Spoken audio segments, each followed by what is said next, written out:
Tonight on Nova Legends podcast, I have Kettle Run football coach Charlie Porterfield, who's got his team in the state final. I believe only the second time in Fauquier County history that a football team's got to the state final. Coach, congratulations. So nice to meet you. Julian, again, yeah, thank you so much for having me on the podcast tonight. I really appreciate it. And any opportunity to talk about our program, I'm always happy to jump on it. Well, there's a lot to talk about, Coach. Let me give people your backgrounds. Pretty extraordinary. I believe this is your 10th year at Kettle Run, Coach.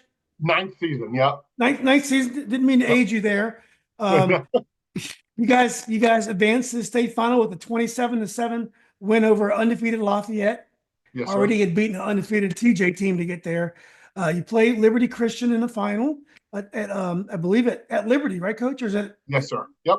that's convenient for them? Coach is a native of Jonesville, Virginia, Correct. or Ben-Hur, Virginia. Which one is it, Coach?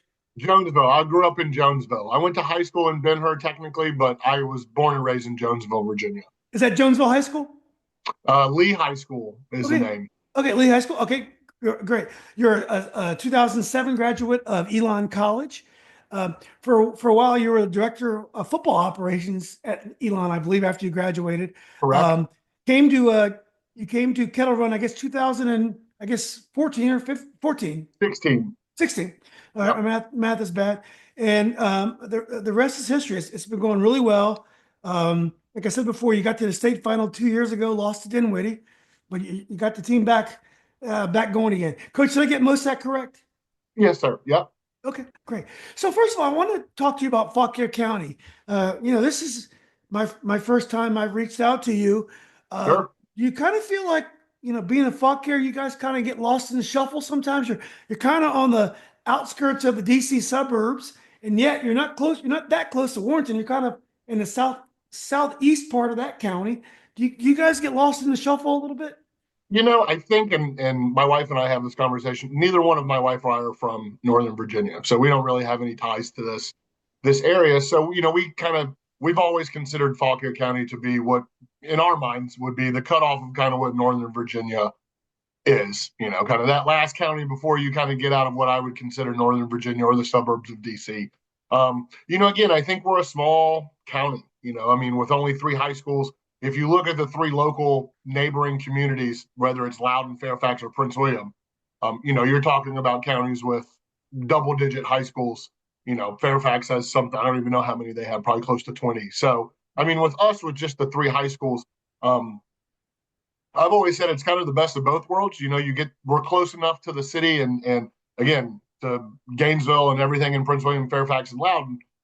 But we also still kind of have that small town community feel. Again, only being a three high school county, having kind of a small county seat there in just downtown Warrenton, and then a pretty big county spread out as far as all the way up in northern, up to Delaplane, all the way down to Bealton and Summer Duck and Gold Bay. It's a pretty long county. So, it still gives you that kind of down home, small town feel, which again, growing up in Jonesville and the other side of the state, kind of what I'm used to. So again, I wouldn't say we get overlooked. I think we're that kind of nice little hidden gem, what I would consider the kind of hidden gem in Northern Virginia. And again, Warrenton has been a wonderful community. And my wife and I have lived in Fauquier County now for going on about 13 years. So, Wow. yeah. Do you think Fauquier County with three high schools, is it restricted from growth? Are the lots big so they can't really keep growing, or do you think it's a matter of time before Fauquier looks a lot like Prince William? Again, I think it's one of those things where, my wife works in the Prince William County school system. So it's one of those things, and I got my start at Patriot. So my first teaching job was at Patriot when it first opened. So, I'm familiar with, the Prince William County. And again, I think it's just going to constantly push out towards, and eventually get into Fauquier County. I don't know if it ever becomes what Gainesville is. Seems like Haymarket is kind of the next big booming area, kind of before it gets out to us. But again, we've really enjoyed living here. And again, I think it fluctuates. When I first got to Kettle Run, we were a 4A school, and then we moved down to 3A. And I know, like, on the other side of this county in Bealton, they're building houses. Liberty's still a 4A high school. And then they've just announced a bunch of new houses going in right in town that will affect Faukier's enrollment. So I think there's still land out here. I think, this is one of those places you drive past the corner and there's a new lot going up every other year. So again, I think we're growing. It's a significantly slower rate than I think, Prince William, Loudoun, and Fairfax. That's just exponential growth all the time. You know, Prince William's moving on their 14th high school, I think, at this point. So, I remember moving up here when Patriot was the new one, and now that's 3 high schools back. So, Yeah. Coach, I went to Robinson in Fairfax. I was coached by the great Ed Henry, who's yeah, remember the Titans. And when I was in high school, there were 4 high schools in Loudoun County where I now live. And now there's, I believe, 18 or 19. So it's okay. just, it's amazing how things have changed. So I know you're just a couple miles from Patriot. Culturally, are the kids in the same as Patriot? Is it one, big area, or are you guys different because you're divided by the county line? I think we're pretty different, just that dividing line, even though we're, probably less than 10 miles away from each other. I think that dividing line there is some difference, I think, between the two counties. Again, I would say, certainly not as big, nowhere near. I mean, again, and Patriots shrank even since I was there. When we first opened, we were pushing close to 2,800 students, and moving to a high school that had at the time 1,200 was a substantial change for me. Again, I think populations are smaller. Because of that, the diversity is a little bit different. And again, I think that county line does do some of that as far as this kind of being the city's not always as close, I think, to Fauquier County. So I don't think we get quite the same, those people that work in city, work in Arlington or Fairfax or at the Pentagon.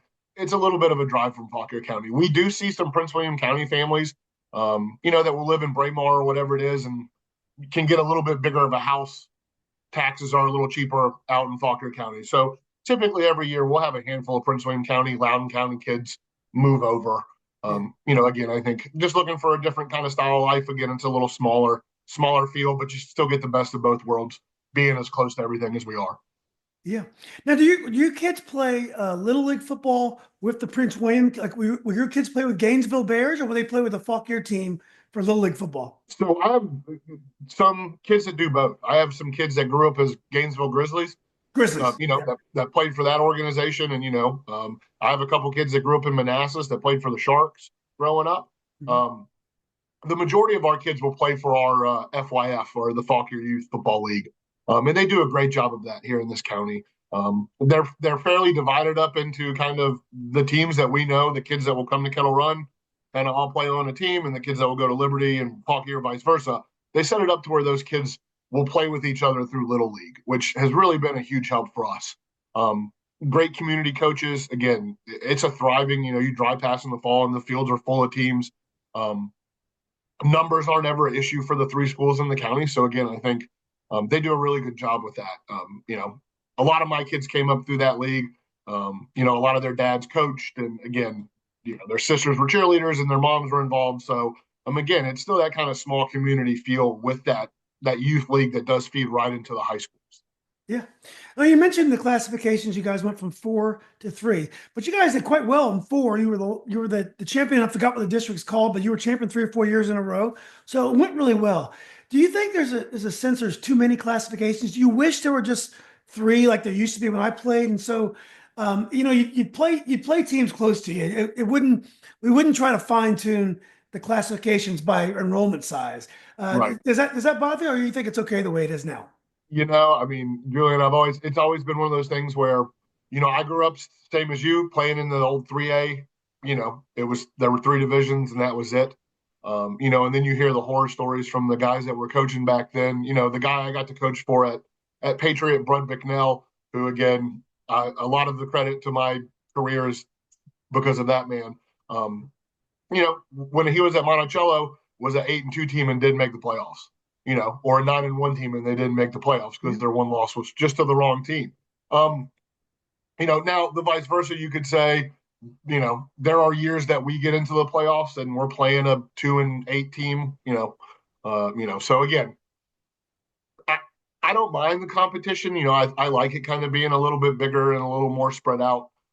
Again, I don't think any classification is easy to win.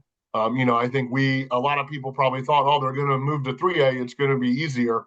Well, not when Phoebus was sitting there at the end, waiting for you to get through. And then again, and it's those kind of traditional powers right now that everybody kind of knows when they get to the end, that last game, that kind of final boss has been a lot of the same people for the last couple of years. So, I don't mind the six classifications. Again, I know there's a big discrepancy then from Patriot High School to like where I grew up, which is a Lee High School, which is a double A high school. And, I think they have somewhere around like 650 kids in the building. So again, like that, the guy that's the head coach down there now was a teammate of mine. And, he talks about, getting numbers out and those kind of things. So again, I just think there's a pretty big discrepancy from, this side of the state, Northern Virginia, to that southwestern side of the state. And then even you go down into the beach, and I think it's very different down there as well. So I don't mind the six classifications. I certainly wouldn't want to be in the kind of headache I think West Virginia unfortunately got themselves into this year.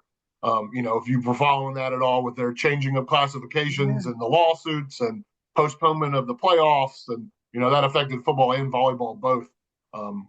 So again, I'm going to do whatever the state says, and I could not like it, and it really doesn't matter if I don't like it, because I'm not making those decisions, and I'm not making those big bucks that are trying to make the right decisions for a state full of coaches and kids.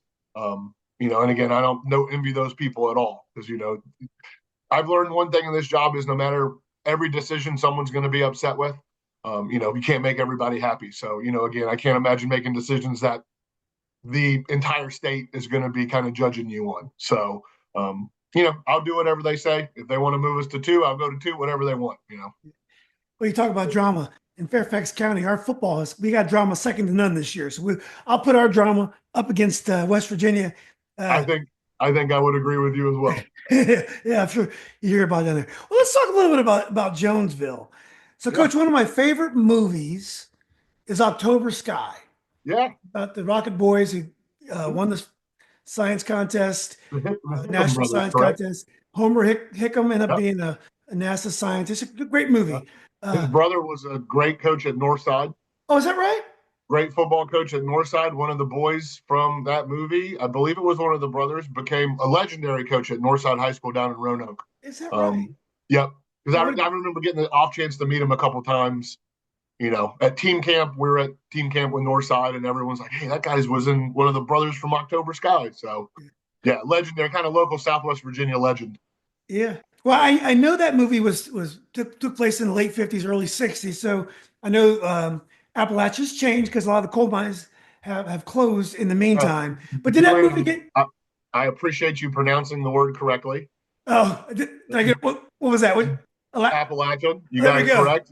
Well, my grandmother's from Bluefield, so I'm not that far away. So. You are not, no, sir. Yeah, my dad's from Bedford, but does that movie get Appalachia right? Does it have a right feel for your home?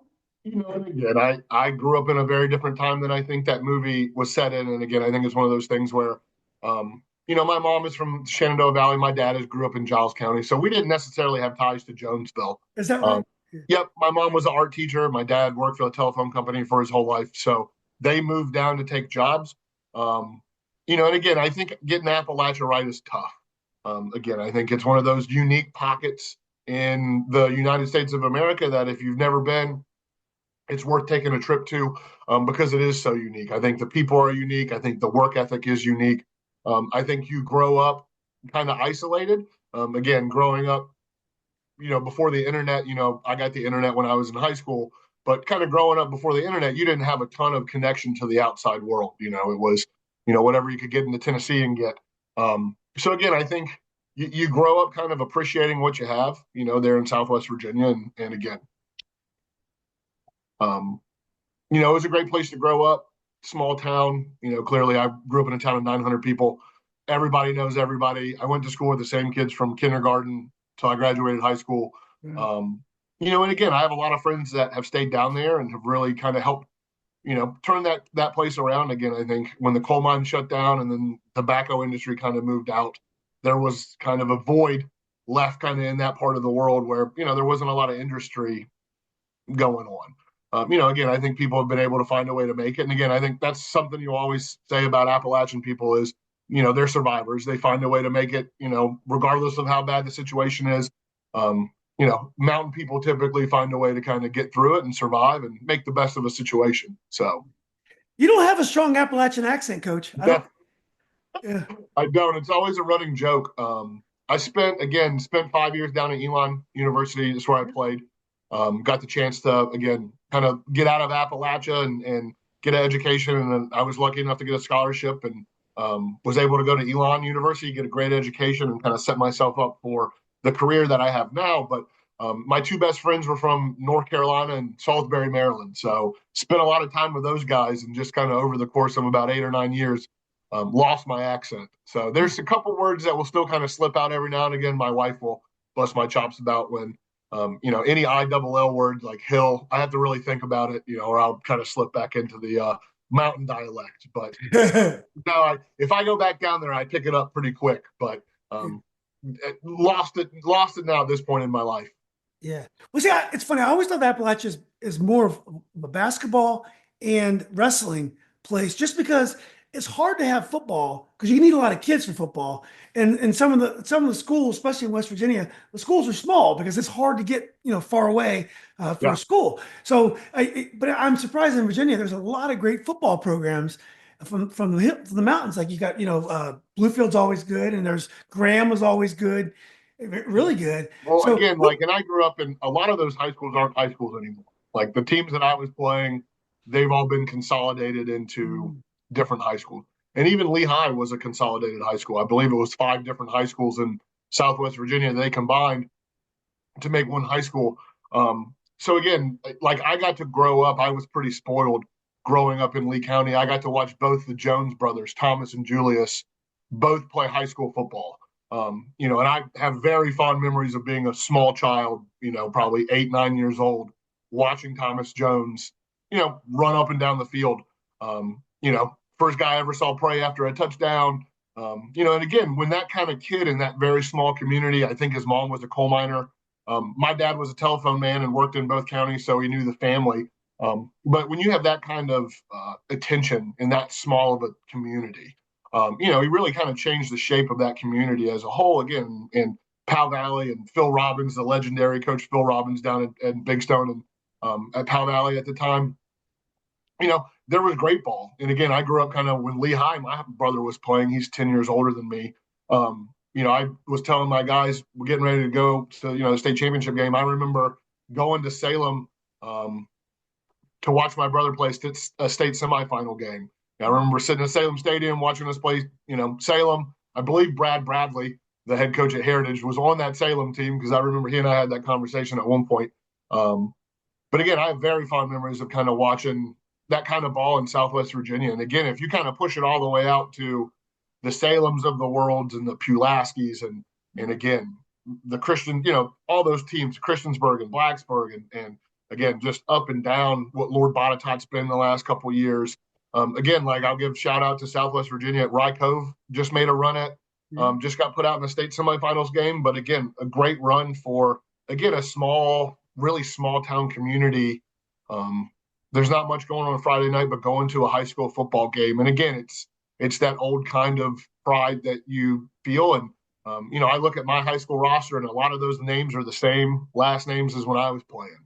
So, there's a lot of tradition that's in those little old towns down there.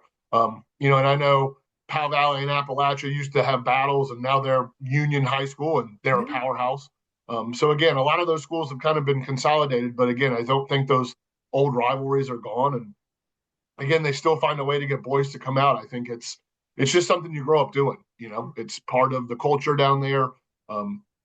It's just what you do you do it on a Friday night. You grow up to be a football player, and there's not much else to do. So, you take a lot of pride in that. Is there still a Jonesville High School, or is that consolidated into? Jonesville High School is now Jonesville Middle, actually where I went to middle school. So that is part of Lehigh. So it was Jonesville, Pennington, Dryden, and then there were 2 others which I can't even remember. But all 5 of those consolidated into Lehigh.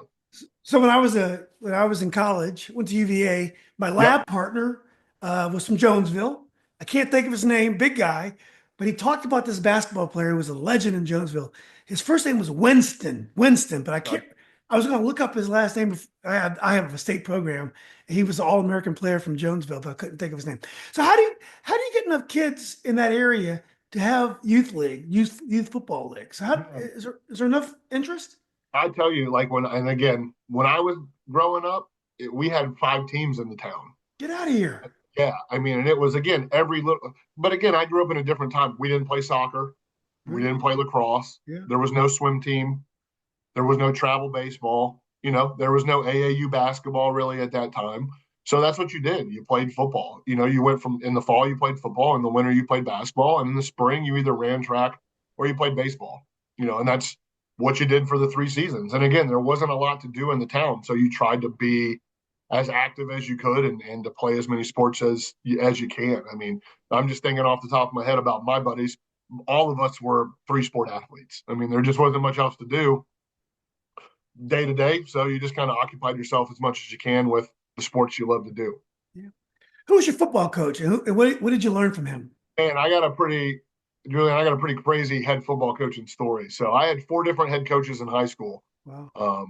multiple guys: Don Williams, Brian Lee, Gary Wolf, um, and then Brian Lee again. So 4 different head coaches in high school. And again, we weren't very successful when I was there.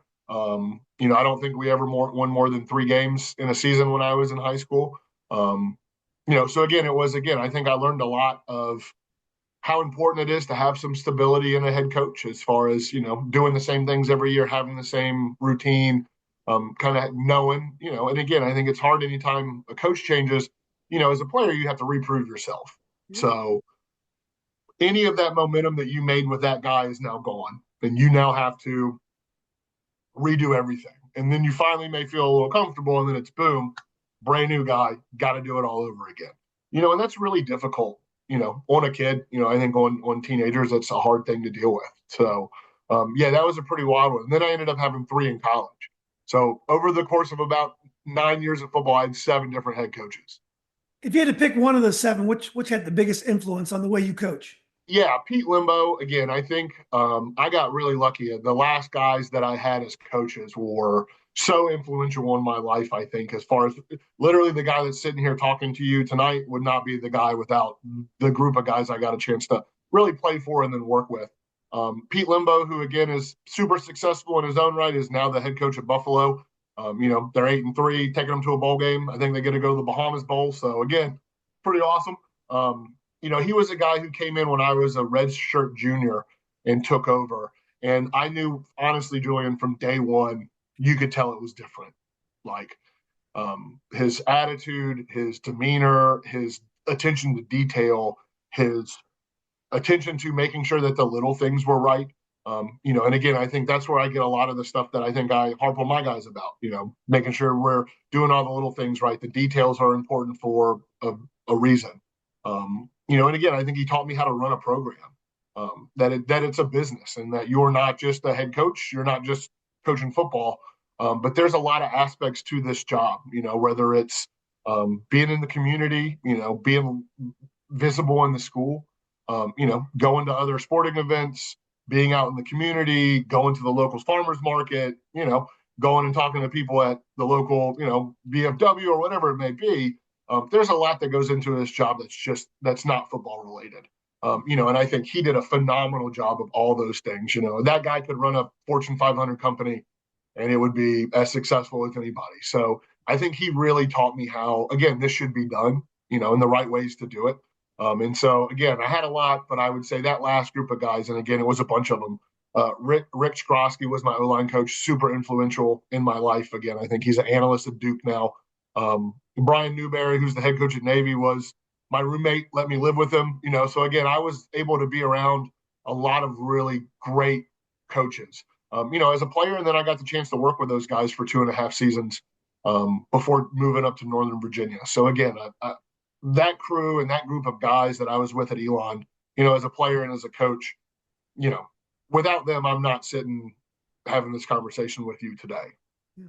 Do you think you'd be as good a coach as you are, and your record is incredible, coach, if you weren't a Division I player yourself? Julian, I don't think that necessarily always matters. Again, Brud Bicknell, who in my mind is one of the best coaches in Virginia all time. Again, one of the best guys I've ever worked for, one of the most knowledgeable. Not only have I had the chance to work for him, I had the chance for him to work for me.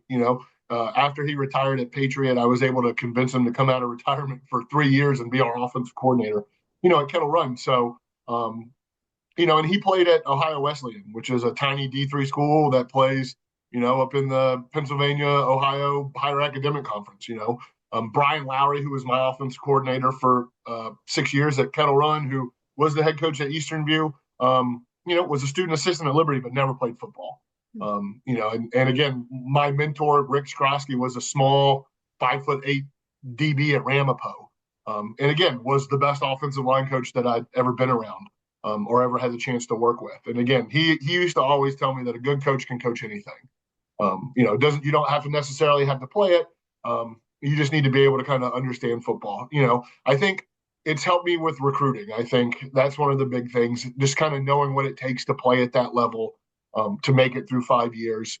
And again, I think I talked to a lot of the guys that I coached with that played college football. You end up meeting a lot of guys that don't finish. You end up knowing more guys that don't make it than you do that finished all 4 or 5 years. So I think that helps a ton, that I can give the kids a realistic idea of like, hey guys, here's kind of what it's going to be like. Here's, what the schedule is going to be. Here's what they're going to ask of you. Are you going to be able to handle that? And is that something you want to do? Because again, I think that's an important thing that kids nowadays have to decide. Getting recruited is awesome. Being recruited and having people tell you you're awesome and that they want you is literally the best thing on the planet. Cashing that check that you wrote, that's the difficult part. Showing up, doing everything right, being on time, managing yourself. Those are the difficult things that come with playing in college. So again, I think it helped me for sure. But again, I think I've been taught over the years that good coaches can kind of coach anything regardless of what level they played at, or again, so I have some coaches on my staff that didn't play a lick of college football that are as good as you find anywhere. Yeah. When did you decide you want to be a head high school football coach? Man, and it was I didn't really until the job came open. And so the Kettle Run job came open in 2015. My wife and I were living out. We had just moved out here. Our daughter was 2. And I was like, maybe I'd like to be a head coach. I'd never honestly thought about it beforehand. I ended up not applying. And I was like, maybe it's not the right time. Ended up that the coach that was there was only there for a year. Job came open again, and I said, maybe that's a sign. Let me throw my hat in. And I told Coach McNeil, I'm like, hey, I just want to apply, maybe get an interview. I'll see how it goes. I had never interviewed for a head job before. So again, it was kind of like, all right, let's see if I can get my feet wet a little bit. Maybe, give it a shot. And if it goes well, hopefully it works out. And if it doesn't, I've at least sat through one now. I know what to expect. I know how to plan and prep. And, hopefully the second one would be a better one if I had to take a second one. So luckily, I didn't have to take a second one. So. Yeah. So you've been an assistant coach, and as an assistant coach, you focus on, whatever offensive line or whatever it is. But all of a sudden you're a head coach. Is that a hard adjustment becoming a head coach? Had I not been a Division I director of football operations, I would have said yes. But I think had done that job for a season, because I ended up transitioning to be the tight ends coach down there after that 1 year. Thankfully, because I have so much empathy and respect for guys that are director of football operations at any level, because it is a thankless, difficult, stressful job. When you're good at it, nobody knows, because everything runs smooth and no one pays any attention to you. But boy, when it goes bad, everybody knows you're the director of football operations. So getting to do that job really showed me like, hey, here's how to manage the roster. Here's how to make sure kids are get meals set up. Here's how to manage, spreadsheets and get scouting reports done and get recruiting visits set up and talk to kids. And it really just teaches you all of those behind the scenes things. Had I not done that, and again, I think being a head coach for the first time is similar to having a baby. You kind of say you think you're ready for it, but you're never ready for it. And you really don't have any idea, until it happens, until you're living in it and it's reality for you.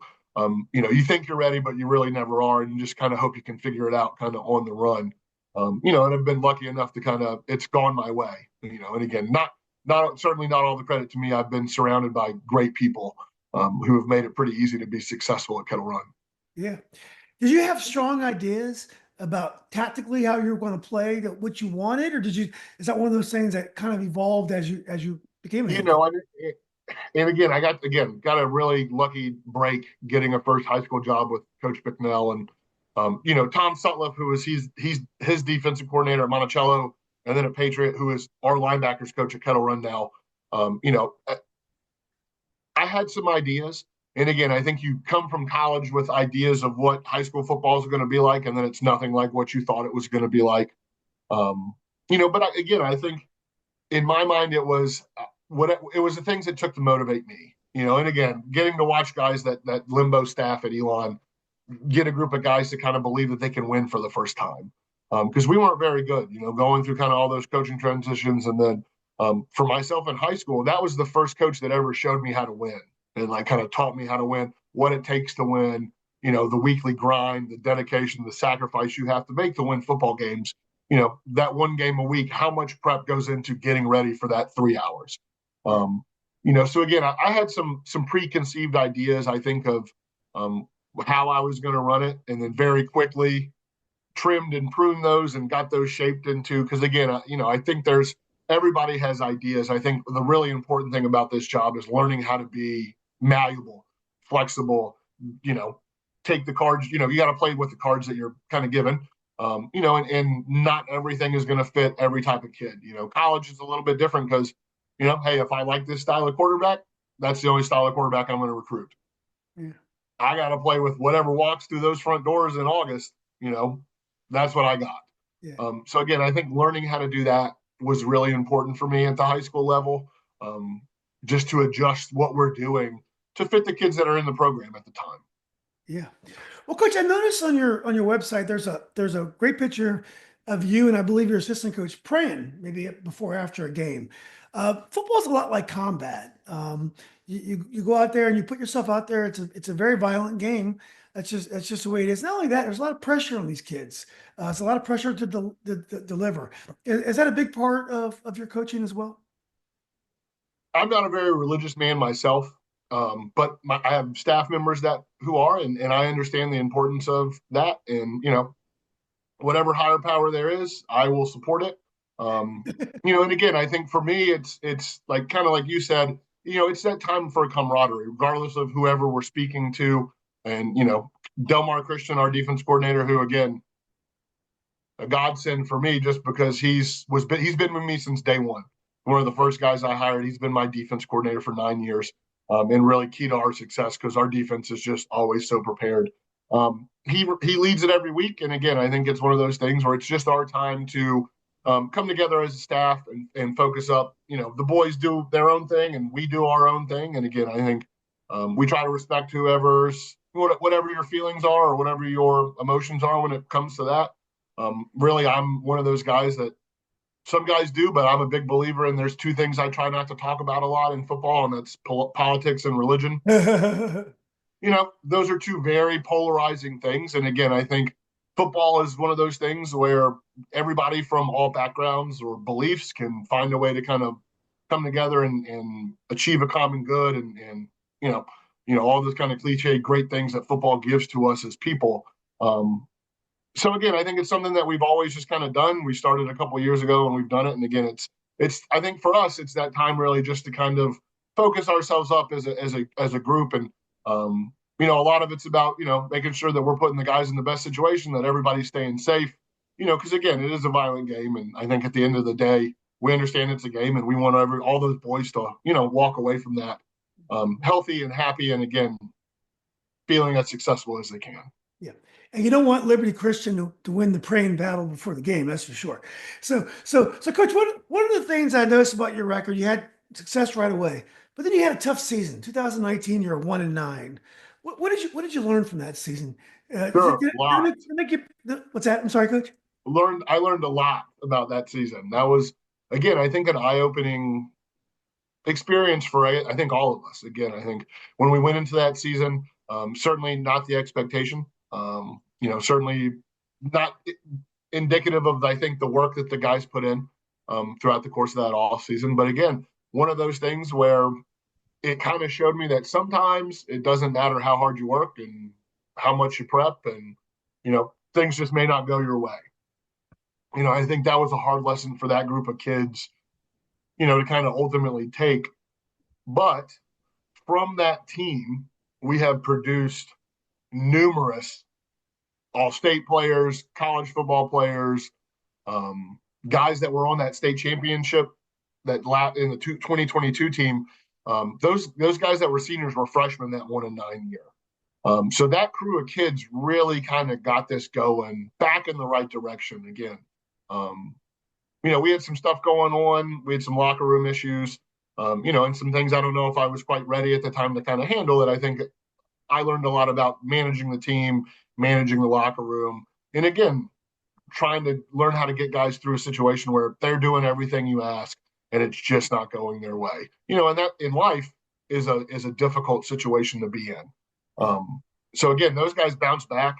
And again, went on a great run, come back the next year during COVID, a really difficult time, win our first district championship the year after we went 1-9, and again, playing in May, to then bounce back again, win it the next year. We get put out by a Tuscarora team that's, as good as a team I've been played against since I've been coaching, with the Bryce Duke senior year. And again, I think then make that state championship run, that state title game run that 2022 year. So while one of the most difficult seasons I think in my life, certainly, probably one of the most educational, and again, looking back on it, probably one of the better things that happened to me career-wise. But I think the hard part is you don't want the guys to go through it. I think watching the boys be upset and again, it's hard to watch people you care about so much work so hard and dedicate so much time and it just not go their way.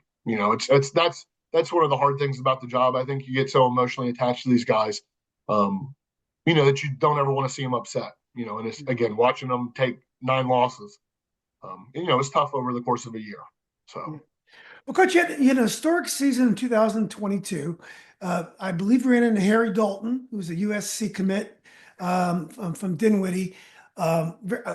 Amazing team. What did that run to the state finals? First time in Fauquier history. What did that teach you? And do you think the lessons from that game will help you this weekend? Sure. Again, I think I told my athletic director Paul Fry, who again give that man a lot of credit. He's one of the best people I've ever worked for in my career. Supportive, treats me well. Again, just the type of AD you'd really want to work for. The fact that for me it was, I said, Paul, I think the thing that for me it was that we can do it. That, hey, this is a reality. Like if you would have asked me 9 years ago when I took this job in 2016 and we were 3-7, in a couple of years, Charlie, you're going to make it to a state championship game. I would have, okay, what are you smoking? Like what are you talking about here? So for me, and again, I think for the community, it showed us that, hey, this is doable. Like we can totally do this. We can make it to this game. Now, we were not prepared for the team that we ran into. And again, 2 years of hindsight, I have no problem telling or taking responsibility for that because, that's my job. And again, I wasn't ready for that, so I don't think I was able to prepare the boys for that. I think, again, these seniors were sophomores. A lot of these kids that are playing were on that trip. They went through that. They sat in that locker room after that game and watched their older buddies cry and in their careers. And, that doesn't ever leave you. Yeah. I tell them all the time, every day I wake up, I think about that Dinwiddie game. It's just one of those things like, and I probably will until eventually, hopefully, we're able to win one. But, I think the community learning that something is possible, and again, I think giving them that hope that, hey, man, this is a reality. We're a tiny little community with 3 high schools, but there is a chance that one of us could win a state title. And again, I hope it gives all boys and girls in the county hope that, like, hey, that's a possibility, regardless if it's us or Fauquier or Liberty that do it first. I think having a community of kids believe like, hey, that's a possibility and something I can strive for and look up to is important to have, and again, in these little kind of small communities. So again, I think the lessons we learned will be invaluable. Again, I think anytime you do something for the second time, it's always easier than the first. So I don't think the shell shock will be there as much as it was you know, that first game against Dinwiddie, or that game against Dinwiddie for sure. Yeah. Well, the next year, Coach, you graduated a quarterback, and a guy named Jake Mulhern, quarterback Yeah. with, I believe, 38 touchdown passes this year. I believe he's 5'8", 145 pounds. Yeah. That's 40 pounds lighter than me. My wife's favorite player. Uh, My so, wife, my wife loves him. She's like, he's just so small, and he just does amazing. yeah. She loves the kid. Well, how does a quarterback take over a job and get to that level so quickly?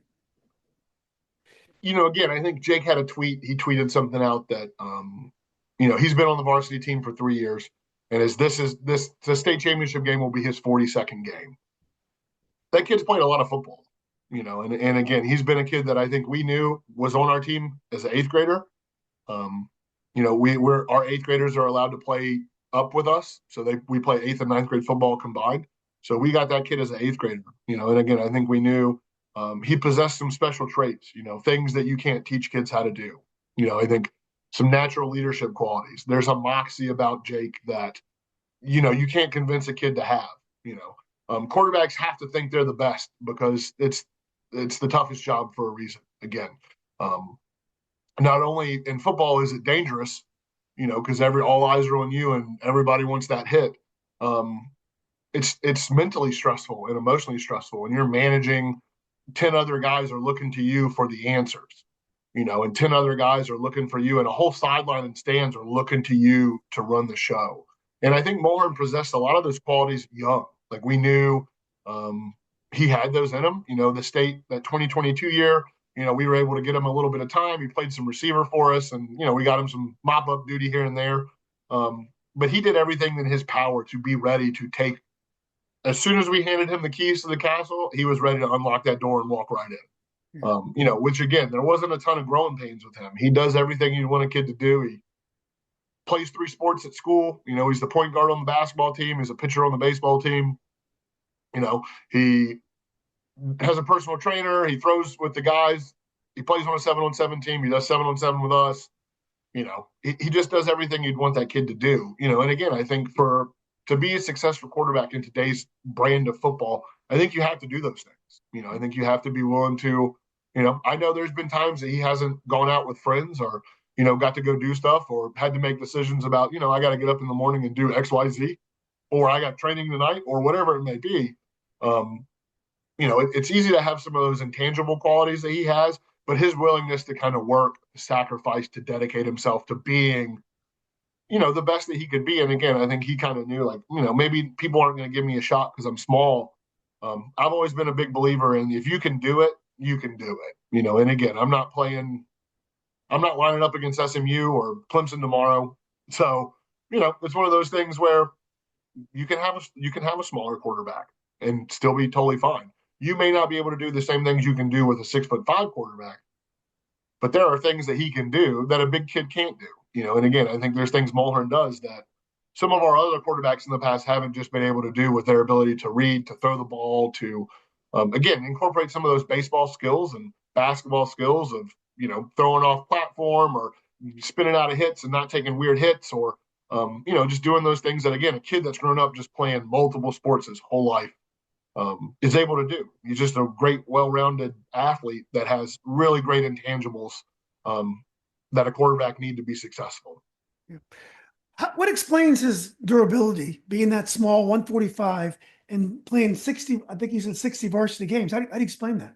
We do everything in our power to make sure he does not get touched. And again, we've been really blessed. I coach the offensive line, and the group of 5 I got this year is a pretty special bunch. Again, he's taken 2 sacks, I think, this whole year. One of them was at TJ on a flea flicker, and he lost the ball when he was trying to catch it to throw it. There was one on Saturday that he took where he was doing a sprint out and he slipped. And those are the 2 that he's taken this year. Yeah. And then the year before he took a few, but again, we've done everything in our power to make sure we protect that kid. We don't run him unless we have to. And he does a great job of knowing the protection, knowing who's hot, knowing who his outlet throws are. And again, he does a great job of getting the ball out on time to not take those big hits. Because again, I think he knows, like, too many. I don't have too many in the tank. So for him, I think he has great self preservation when it comes to the times he does run. He does a great job of sliding or stepping out. And again, I think it's your weaknesses and you try to maximize your strengths and avoid those weaknesses. And I think he does a great job of kind of maximizing his size, and protecting himself. And again, a lot of it's due to him, his ability to get the ball out, and again to just play smart football. Yeah. Well, last year your season ended with a loss to your noisy neighbors, Brentsville. Yeah, Was that an great important? squad. What's that? They have a great squad. Yeah. Was that an important building block on this season? Sure. Yeah. I mean, I think we knew that one was coming again. I think we took some injuries late in that last game in the regular season. And we knew that the playoffs were going to be tough, missing some really key components of, our success. And again, I think we were able to win a playoff game with a lot of backups. We started a lot of freshmen and were able to beat Skyline in the first round. And then again, rolled into a Brentsville team that, I don't think at the time we had the guys necessarily ready to play at the level that we needed to play at to beat that Brentsville squad. Because again, we talk a lot about the runs we've been on. Their runs have been just as, they've had the heck of a 3-year stretch, making it to the state semifinal, winning 3 regional titles or 4 in a row, and making it to the state semis 3 years in a row. I don't always know if they, we talked a little bit about us not getting credit, I think, beforehand, but, I think Brentsville typically does get forgotten in that Prince William County 6A. They've been one of the most consistent, best football teams in this area for the last few years. So I think after those 2 losses, I think, we had that game circled, and again, we kind of know that game is always going to be one of the last ones of the season. And I think the guys were ready for that one. So, Yeah. Well, let's talk a little bit about some of your other players. Make sure I get these names right. yeah, You have Colton. What's Colton's last name? Quaker. Colton Quaker is 15 touchdowns, I believe. Hayden Bell, 14 touchdowns. Yep. Wide receiver Jack Roth, 12 touchdowns. Exactly. Defensive Yep. tackle Jaden Booth, 11 sacks. Dylan Tapscott, 6 interceptions. You have your stat sheet is just full of incredible stats. How would you how would you describe your team offensively and defensively? I think that's really easy. Offensively, I think multiple would be the way that I would describe us. Again, we're going to be in 4 or 5 different personnel groupings. We're going to be in 20 to 25 different formations in a given game, and we're going to spread the ball around. Again, I think the year that we made it to the state championship, we had a great kind of receiver in Jordan Tapscott, who was able to, be one of the highest ranked receivers in the state the year he came out, yards wise and catch wise and touchdown wise. I think this year the thing is we've become a multiple team. Again, you named off the list of guys that have touched the ball or have double-digit touchdowns. We have 2 guys, another guy, Colton Lubby, and then JT Jonathan Taylor. Again, 2 guys who are up there who one's a fullback and one's our slot receiver who are big-time producers for us. I think Colton's getting up there around like 7 or 8 touchdowns. Dyson Tapscott on defense, actually, he has 9 now. He got 2 against Lafayette. So, again, he's really kind of stepped up. But offensively, I think we're going to be multiple. On defense, I think we're going to be sound. I think alignment and assignment is something that we talk about from day one, and those kids here every day. Defense coordinator Delmar Christian is going to tell you that why alignment and assignment is important every day. And we want to make sure that we're going to line up and we're going to have all of our gaps covered. We're going to know who's blitzing what gap. And we're just going to try to play sound football. Again, I think one of the things I write up on the board every week is we want to be the best at football. All those things that entail football: tackling, blocking, ball protection, taking the ball away, limiting penalties, forcing turnovers. Just be the best football team. Can we do everything that it takes to be great at football? Can you do that on a given Friday or Saturday? Yeah. Well, Coach, one thing about high school football these days, you very rarely see a close game. I mean, you can go to games all year long and never see a close one. A 2 touchdown game is a close game in this day Right. and age. Liberty Christian has had really no close games. They had a couple. They maybe had a two touchdown game or two early in the season, but it's been really easy on them. You guys, the last two games have been unbelievable games. You beat Armstrong by a field goal, I believe, and then your game against the undefeated Jefferson down in Richmond, which is had to be a tough environment. You guys are able to win now in the last possession. Do you think that gives you advantage going into the state final and that you guys have been tested like that? I think it's going to limit our vulnerability for sure when it comes to some stuff like that. Again, I think at this point, having gone through what we went through again, and again, we had a couple like playing Hanley second game of the season, that Hanley squad up in Winchester. That's a squad. Playing beat Sharando at Sharando. Yeah. They just got put out by Phoebus. So they were playing in the state semifinals game from up in Stephen City, historic program. So we had a little adversity during the year, but nothing like we faced kind of at Armstrong and at TJ.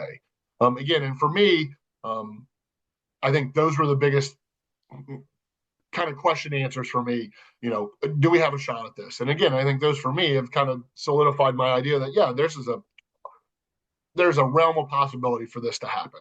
And again, I think us having played those two tight games against two great opponents, again, that TJ team and the Armstrong team both, we don't see a lot like that during the year, kind of up here in Nokesville. Those were two very different teams that presented us with very different problems that we had not seen yet. Luckily we were able to play Armstrong week 2, because I don't think had we played, anybody else, we would not have been ready for TJ. Again, there was a speed and a mentality on both those fields that again we don't see a lot up here. So again, I think I don't think we'll be afraid. I think that's going to be key. Again, I think games you watch against Liberty Christian, people hang in there every now and again, and then for whatever reason the wheels fall off. And again, if the wheels fall off, you're not getting back on against those guys. So again, I think the key is limiting mistakes. Not getting it, not blinking your eyes, and it being 21-0. Can you stay within striking distance for the whole game against this LCA team? Can you keep it within 6 or 8 points all the way until the fourth? And then again, you hope it's a tight game. They haven't been in it a lot this year. You get some things to break your way, and then you're feeling pretty good about the outcome. But again, that's a tall ask. Because again, that is a great program who's, I think good teams that have great players that are coached well, those are tough teams to beat. So again, I think I don't hate the matchup. Again, I'm excited about getting to play them. Again, anytime you get to play the defending state champion, it's an honor. And again, getting to be one of the last two teams with a chance to win the big one. And again, I think we're ready for this. Again, I think that game 2 years ago has prepared our seniors enough that they're able to get the kids ready, and they're not going to be shocked. I think the shell shock and the, oh no, what's happening we experienced at Dinwiddie, I don't foresee that happening to us this week or this game. Yeah. With Armstrong and TJ, did you have to make a lot of adjustments to prepare for that level of athleticism? We made some personnel changes for sure, just trying to get as many of the athletic kids as we can on the field. Sometimes it didn't matter. They still had more than we did. But, I think that was a week where we knew that we had to make sure that we were, again, defensively aligned and assigned right, that offensively, TJ was going to blitz 6 almost every single play. So that we were going to be great in pass pro, that we were going to make sure we ID'd fronts correctly, that we are, putting bodies on bodies. And again, I think special teams is key. Can you make a play in the special teams? We had a punt blocked against TJ for a safety. Then they immediately scored after the kick. Usually that kind of throws the wheels off. We were then able to block a punt late in the third that really kind of sparked us on that comeback. So again, I think anytime you can make a special teams play, it's huge. Again, I think we got forced Armstrong to miss a field goal, got a great rush. They missed that, what ultimately would have been the game-winning field goal at the end. And again, we converted on a 2-point conversion, the very first touchdown at Armstrong. And again, I told our holder, like, hey man, that 2 points won us the game. Like, we won by 2. So if we don't get that, it's a different game. So again, I think the guys understand that every play matters, whether it's in the first quarter, or it's the kickoff, the extra point after the first touchdown, those plays all matter. So again, I think they're ready. Today was a great day of practice, and again, they're excited about the opportunity. And again, anytime you get to play the defending state champion, I think it's an honor. Yeah. Coach, were the kids were you worried how the kids would respond? The country boys going into the city and playing against TJ, were you worried how they respond to that? Or you had confidence that these kids, they'll take care of business for me? Again, I think these guys have proven to me over the last kind of 3 or 4 years that they're pretty unflappable when it comes to stuff like that. We've had a lot of games, played at different places, or games getting moved, or played on different days, or we don't, our mentality is, you put the ball down, if it's in a parking lot, we'll line up and play whoever you are. We just want to play football. So again, I think, again, like you said, different environment. It was a cold day. It was playing at a college stadium down at Virginia Union, and they handled it well. Again, I think impressed me, and couldn't be more proud. Again, those two games, that Armstrong game and that TJ game. Again, I think their ability to control their emotions, to not kind of get their heads down when it wasn't going their way, and to then trust that like what we were doing was going to work. Again, I think too often do you see teams kind of fall apart, start to question the calls or question something that may happen to a teammate. It's tough to win. Yeah. So I think my message is always like, hey guys, if you want to get angry at somebody, get mad at me. If you want to, you want to cuss at somebody under your breath, or you do it to me. Like, don't do it to a teammate. Don't do it to anybody else. Do it to me. And again, I need you to have your teammates' backs. They need to trust that you're going to be there for them if they need you, and then vice versa. So if you got to get mad at somebody, let it be me. And again, I think they do a great job of that. Yeah, it's awesome to watch them. They celebrate for each other. There's no selfish guys on that field. They're a joy to coach. Again, I think I've spent a lot of time with this group of seniors. They've been playing since they were in the 8th grade. So again, at this point, I've been with them for 5 years. So you get real close with them, and again, I think you watch them grow into little men. You get them when they're 8th graders. Some of them are 12. I remember like Zach Roth. I remember when his last baby tooth fall out when he was a freshman in 2022. He's another kid that was on that team that went to that state championship in 2022 as a freshman, who got to practice all those extra days. And again, I think it's going to help us having been there to not kind of get spooked again from what will be an intimidating LCA team. Yeah. Now, is Liberty Christian?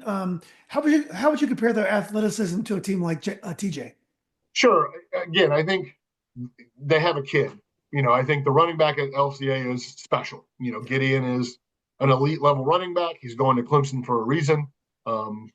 He's a talent. And again, I think the longer you do this, though, you see those kind of kids in the state that pop up and then have success, everywhere else. A couple of years ago, the guys were complaining about Travion Henderson down at Hopewell, who's been a star at Ohio State. So again, I think, they're big. I think the LCA, the thing that immediately stands out is not necessarily their athleticism, but their size. They're an old school, similar to us, kind of I team. They're going to run all your classic I stuff, heavy play action. They're going to run stretch and counter and power, and they're going to look like an NFL team and a college team doing it. And they happen to be handing it to, again, an elite level back. They have another kid, number 5, who is as good of a football player as we've seen all year long, who plays some receiver for them. They'll bring him in the box and lead block with him, and then he's also an outside linebacker. So I think the athleticism is there, but I think the thing that really stands out, again, is the size. And you can tell instantly how well coached they are. You can tell they run drills every day, and those drills translate over to the field. You can watch them fit blocks and move. You can watch a team move on the field and tell if that team's coached well. Are they wasting motion? Are they running too far? Are they missing gaps? Are they not fitting things right? These guys don't make a lot of mistakes when it comes to that. And I think one of our strengths is our coaching staff. And again, I think you see it on the film that sometimes I think that gives us a leg up against some teams. Just the staff as a whole. I'm lucky I have 9 guys on the staff that do a phenomenal job. And I know not every staff is like that. But again, you put this film on and you can tell that from the starting quarterback to their D1 running back to their freaking long snapper and their holder, those kids are all well coached. Yeah. Don't make mistakes. They're going to do the right things. And, great coach teams with great players, those are the ones that are tough. Don't you feel like though having one at Union down in Richmond, it gives you it kind of takes away their home field advantage a little bit. You've been in a very difficult situation, came out with the Yeah. win. Doesn't that Yeah. help you going And down again, going down? Yeah. again, I think it's huge. Again, I think um, anything that gives you a little spark of hope, and again, where you get into these games where teams are undefeated, Armstrong had lost one game, it was to TJ. Then we go in to play the undefeated TJ team. And again, I think in a hostile environment, and TJ's got some stud athletes too. So I think that was a great prep for kind of, I think, what we're going to see at Liberty Christian. They had some big kids at TJ. They have some great ball players. They got a receiver that just picked up a Tech and a Syracuse offer. So again, they have some Wow. big time Division I talent, on that team as well that we were able to play with. So again, I think in my mind, I just hope the boys believe, and again, I think that's going to be the message all week is that, hey guys, you beat a team that most people would say, again, I think we beat a lot of teams that people would say on pen and paper or by a picture, we should lose to. Again, I think if you put us up against if you put our squad up against the Hanley squad and just looked at the picture, you're picking the Hanley team 10 out of 10 times. I think if you put that TJ team up and you put our roster picture up, you're picking that TJ team 10 out of 10 times. I think our guys have found a great way to believe in their ability to play really good football. And that, if they just keep plugging along, kind of trust the process, I don't want to sound cliche, that it ultimately will work out. And again, we've been lucky in that it has. And again, I try to tell them, like, guys, you just have to play our style of football. Don't make mistakes, limit the penalties, find ways to force turnovers. It'll work out. And it usually does. And again, that's the hope this weekend as well, is that, those things that we've experienced up until now have prepared us for the task at hand. Yeah. Coach, I'm all for private schools playing in public schools. They do it in other states. There's ways you can handicap it. How do you feel about Liberty Christian playing against the public schools? Are you okay with it? I don't care. Again, I think a lot of people do. And I think the sentiments around the state are, again, I don't get paid to make those decisions. I get, my check says Kettle Run. I get paid to coach the Kettle Run football team, and I get paid to make that team the best team I can make them. It is what it is. Again, I can't. Me complaining is never going to change it, and I don't make those decisions, so it doesn't really matter to me. Again, like you said, like I coached college ball in Pennsylvania, in Ohio, and we recruited a lot in Ohio. And again, they play up there, they play together. And again, I think there's ways to do it. And again, I think I know there's other privates that are looking to get into the public league. So I think that's probably something the VHSL is going to have to, look at. And again, make sure that their kind of, policies are in place that both entities are being protected. Again, I know for every reason, that argument that someone has that Liberty Christian shouldn't be playing public, there's probably a reason that they should be. And whether it's for their kids or the benefit or whoever, that's not my decision to make. So, like I said, we try to have the mentality of, you put the ball down and you tell us who we're playing, and we're going to get ready and plan and prep and give it a heck of a fight. So I'm sure. Coach, last question. You won a couple shootouts last two games, and you scored a lot of points all year. How many points are you going to need to win this game? More than them. And again, I think that's the key. I think scoring is going to be key. And again, I told him today, I said, guys, being down a touchdown all game is not the worst thing that could happen to us.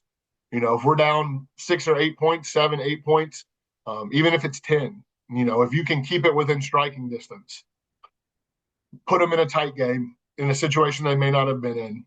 They're kids too. There's a chance that they make a mistake. Like, again, I think it's any given Saturday, Sunday, whenever you're playing football. I think at this point now, with the money that football makes, we play football every day of the week during the fall, which I'm okay with. I think that's the beauty of the sport is, any day on any given Friday or Saturday, another team could win.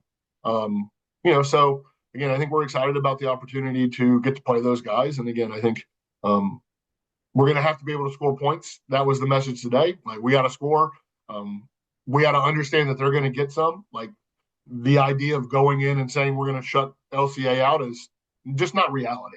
I mean, I think it's important that the boys understand the task at hand wholeheartedly, that they know the truth, they know what they're up against, that there is no kind of smoke and mirrors, and that they don't think we're trying to play tricks on them or convince them of something that's not reality. Because again, they're looking at the film and they're going to be the ones that have to line up next to those kids Saturday. So I can tell them every lie I want, but they're going to find reality out real quick. So I think, getting them to understand this is what it's going to be like. It's going to, we have to make it a fight for 4 quarters. We have to be there nipping at the hills, and we got to respond. If they answer, we got to respond. We got to make it a back and forth game. And again, we got to make them fight us until the very end. And that's going to be the goal. And again, you hope, some things go your way. You get a ball to bounce your way. You get a lucky break on the special teams, or a quarterback makes a bad decision and puts the ball up he shouldn't, whatever it is. Those kind of little plays that break games open. That you've got enough on your side to ultimately come out on top at the end. Yeah. Well, Coach, look, it's not surprising at all you're so successful talking to you. Congratulations on a great season, great run there. I'm sure Kettle Run, they're so proud of you.